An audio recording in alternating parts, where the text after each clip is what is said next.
Girl ఫ్రెండును ముక్కలుగా కోసి ఫ్రిడ్జులో వేశాడు ఒకడు. ఇంకొకడు ముక్కలు చేసి తీసుకెళ్లి చెరువుల్లో, వాగుల్లో, అడవుల్లో చల్లాడు.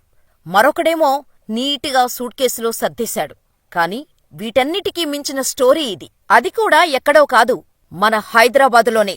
కేవలం సోషల్ మీడియా వాడుకొని పక్కా ప్లాన్ చేసి, ముందు కుక్కపై ప్రయోగం చేసి, ఆ ప్రయోగం సక్సెస్ అయ్యాక భార్యపై ప్రయోగించి, కనీసం తన భార్య ఎముకలు కూడా దొరక్కుండా చేశాడు ఈ భర్త. అసలేంటి ఈ స్టోరీ అనుకుంటున్నారా? యూట్యూబ్లో క్రైమ్ వీడియోస్, థ్రిల్లర్ మూవీస్ అని చూశాడు భర్త. సాక్ష్యాలు దొరక్కుండా చంపటం ఎలా అనే దానిపై సైంటిస్టులు కూడా చేయనంత రీసెర్చ్ చేశాడు. ప్లాన్ వర్కౌట్ అవుతుందా అని ఒక కుక్కపై టెస్ట్ చేశాడు. ఆ తర్వాత ఒక్క సాక్ష్యం కూడా దొరక్కుండా తన భార్యను మాయం చేశాడు. ఈ సంఘటన హైదరాబాద్ రాచకొండ పోలీస్ స్టేషన్ పరిధిలో చోటు చేసుకుంది. అసలు ఈ స్టోరీ ఎక్కడ స్టార్ట్ అయిందంటే, సంక్రాంతి సంబరాలు దేశంలో మొదలయ్యాయి. అందరూ పండుగ హడావుడిలో ఉంటే ఒకడు మాత్రం బకెట్లో బూడిద వేసుకుని చెరువులో పడేస్తూ ఉన్నాడు. పండుగ 3 రోజులూ ఇదే పని. అతని పేరు గురుమూర్తి. దేశంలోనే అతిపెద్ద రీసెర్చ్ ఆర్గనైజేషన్ DRDOలో సెక్యూరిటీ సిబ్బందిగా పనిచేస్తున్నాడు.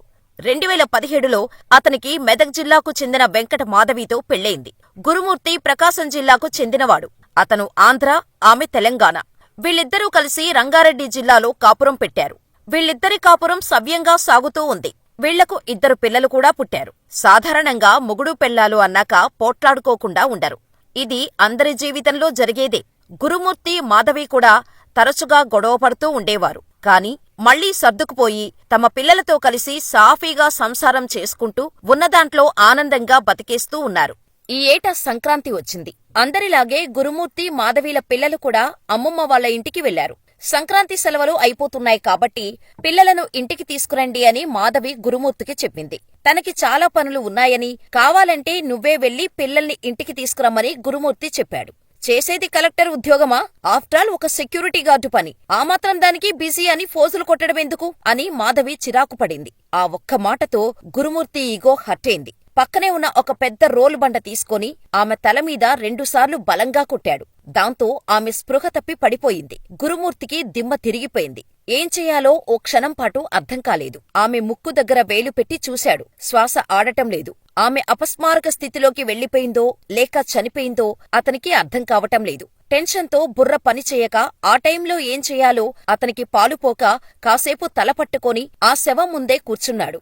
సమయం మెల్లగా గడిచిపోతూ ఉంది. ఇంట్లో మాధవి రక్తం ఏరులై పారుతూ ఉంది. గురుమూర్తికి తన భవిష్యత్తు కళ్ల ముందు కనిపించింది. నా భార్యను నేనే చంపాను అనే విషయం ఇప్పుడు బయటకు తెలిస్తే నా పిల్లల భవిష్యత్తు ఏమవుతుంది? కోపంలో తనని చంపేశానే కాని ఇలా జరుగుతుందని అనుకోలేదు. ఇప్పుడు ఏం చెయ్యాలి అని అనుకుంటూ ముందు భార్య శవాన్ని ఈడ్చుకుంటూ బాత్రూంలోకి తీసుకువెళ్లాడు. కిచెన్లోకి వెళ్లి గది మొత్తం గాలించాడు. అక్కడ అతనికి మాంసాన్ని కోసే కత్తి దొరికింది. ఆ కత్తిని వణుకుతున్న చేతులతో పట్టుకుని మాధవి శవం దగ్గరకు వెళ్లాడు. కన్నీళ్లతోనే ఆమె శవాన్ని పాశవికంగా ముక్కలు ముక్కలు చేసేశాడు. పూర్తిగా చనిపోయింది అనుకున్న మాధవి మెడమీద ఒక వేటు వేయగానే ఆమె కళ్ళు తెరిచి చూసింది. గురుమూర్తికి గుండె ఆగినంత పనైంది. మాధవి బతికే ఉంది అని. అతనికి ఆ క్షణంలో ఒకవైపు సంతోషం, మరోవైపు భయం కలుగుతూ ఉంటే అతని కళ్ల ముందే మాధవి పూర్తిగా కన్నుమూసింది. ఇక ఆలస్యం చేయకుండా ఆమె శరీరాన్ని ముక్కలు ముక్కలుగా నరికేశాడు. ఇప్పుడు ఈ మాంసం ముక్కల్ని ఏం చేయాలో అతనికి అర్థం కాలేదు. వెంటనే చకచక యూట్యూబ్ ఓపెన్ చేశాడు. సోషల్ మీడియా వెబ్సైట్లో కూడా క్రైమ్, హారర్ సినిమాలు చూశాడు. ముందుగా ఒక వీధి కుక్క మీద ప్రయోగం చేశాడు. కుక్కకు ఏదో మాంసపు ముక్కను రుచి చూపించి ఇంట్లోకి తీసుకువచ్చాడు గురుమూర్తి. ఆ తర్వాత దానిని చంపి, నరికి, ఎముకలతో సహా కుక్కర్లో ఉడకబెట్టాడు. ఈ ఎక్స్పెరిమెంట్ సక్సెస్ అయింది. ఇక తన భార్య డెడ్ బాడీని కూడా ఎలా మాయం చెయ్యాలో గురుమూర్తికి అర్థమైంది. ముఖానికి పట్టిన చెమటలు తుడుచుకొని హాల్లో పడిన రక్తాన్ని పూర్తిగా తుడిచేశాడు. అక్కడ రక్తపు ఆనవాళ్లు కూడా దొరకకుండా ఫినాయిల్ వేసి కడిగేశాడు.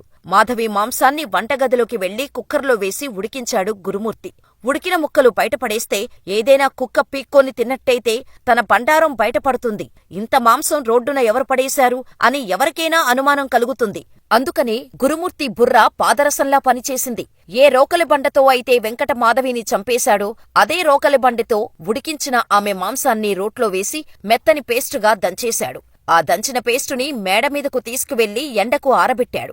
ఆరిన ఆ పేస్టు కాల్చి బూడిద చేశాడు. పొడిని సంచులలో నింపాడు. తనను ఎవరూ చూడటం లేదు అని నిర్ధారించుకున్న తర్వాత దగ్గరలో ఉన్న చెరువులో ఆ బూడిద మొత్తం బకెట్లలో తీసుకువెళ్లి పడేశాడు. ఇలా పండుగ 3 రోజుల పాటు ఇదే చేశాడు.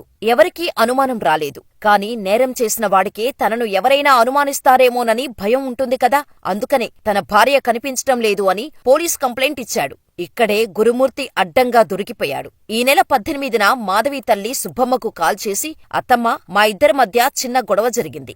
నీ కూతురు ఎక్కడకు వెళ్లిపోయిందో నాకు తెలియటం లేదు అని ముసలి కన్నీరు కార్చాడు గురుమూర్తి. మరోవైపు పోలీసులు కూడా వెంకట మాధవి కోసం గాలిస్తూ ఉన్నారు. వాళ్లు ఇన్వెస్టిగేషన్ చేస్తున్న టైంలో మాధవి గురించి, గురుమూర్తి గురించి పూర్తి వివరాలు రాబట్టారు. చిన్న చిన్న గొడవలకు ఇంట్లోనుంచి పారిపోయే క్యారెక్టర్ తన కూతురిది కాదు అని సుబ్బమ్మ చెప్పింది. పైగా తన అల్లుడు ఎప్పుడూ కూతురుని హింసిస్తూ ఆమెతో చీటికీ మాటికీ గొడవలు పడుతూ ఉంటాడు అని కూడా చెప్పింది. అప్పటికే పోలీసులకు కూడా గురుమూర్తి ప్రవర్తన మీద అనుమానం కలుగుతూనే ఉంది. ఆ ఇంటికి దగ్గర ఏమైనా ఆధారాలు దొరుకుతాయేమోనని డ్రైనేజీ మాన్ హోల్స్ లో నాలాలను కూడా జల్లెడవేశారు. కానీ ఎక్కడా ఒక చిన్న క్లూ కూడా దొరకలేదు. మరి గురుమూర్తి నేరం ఎలా బయటపడింది, హంతకుడు ఎలా దొరికాడో చాలా ఇంట్రెస్టింగ్ గా ఉంటుంది, వినండి. పోలీసులకు ఒక్క క్లూ కూడా దొరక్కపోవటంతో అందరూ తలలు పట్టుకున్నారు. ఇంటి దగ్గర ఉన్న సీసీటీవీ కెమెరాలను కూడా పరిశీలించారు. కెమెరాలలో వెంకటమాధవి ఇంట్లోకి వెళ్లిన దృశ్యాలు తప్పించి బయటకు వెళ్లినట్టు ఎక్కడా కనిపించలేదు. కాని గురుమూర్తి మాత్రం ప్రతి గంటకు బయటకు వస్తూ పోతూ ఉండటం రికార్డైంది. దాంతో అతని బండారం బయటపడింది. స్టేషన్కు తీసుకువెళ్లి తమ స్టైల్లో గురుమూర్తిని విచారించారు. ఆ ఇంట్రాగేషన్లో సంబంధం లేని సమాధానాలు చెబుతూ ఉన్నాడు గురుమూర్తి. చాలాసార్లు ప్రశ్నించి భయపెట్టిన తర్వాత ఇక నిజాన్ని ఒప్పుకున్నాడు. తన భార్యను చంపి కుక్కర్లో ఉడకేసి ఆమె మాంసాన్ని రోట్లో దంచి ఎండబెట్టి కాల్చి బూడిద చేసి చెరువులో వేసేశాను అని పోలీసులకు గురుమూర్తి చెప్పగానే వాళ్లకు దిమ్మ తిరిగిపోయింది. ఇలాంటి హత్య వాళ్లు తమ సర్వీసులోనే ఎప్పుడూ ఎక్కడా చూడలేదు. గురుమూర్తి చెప్పిన చెరువుల్లో మృతదేహం ఆనవాళ్ల కోసం వెతుకుతూ ఉన్నారు. అయితే చెరువులో బూడిదను వెతకటం ఇసుకలో సూదిని వెతకటంతో సమానం. అయినప్పటికీ హంతకుడు తనే స్వయంగా నేరాన్ని ఒప్పుకున్నాడు కాబట్టి ఈ కేసు ఇక్కడితో క్లోజ్ అయింది. అయితే తాజాగా వస్తున్న సమాచారమేంటంటే, గురుమూర్తికి తన భార్యపై ఎప్పటినుండో అనుమానం కూడా ఉందట. స్వయంగా అందువల్లే తన భార్యను అత్యంత కిరాతకంగా చంపేశాడు అన్న వార్తలు వస్తున్నాయి. ఏదేమైనా ఇలాంటి నరరూప రాక్షసులు బతుకుతున్న ఈ సమాజంలో మనం కూడా బతుకుతున్నాం. ఇది మాత్రం నిజం. ఇక క్లూస్ దొరకటం లేదు కాబట్టి ఈ కేసు నిలుస్తుందా లేదా అని చూడాలి. భార్యను అత్యంత కిరాతకంగా చంపి తప్పించుకోవడానికి ట్రై చేసిన గురుమూర్తికి ఎలాంటి శిక్ష పడితే బాగుంటుందో మాకు కామెంట్ సెక్షన్లో చెప్పండి.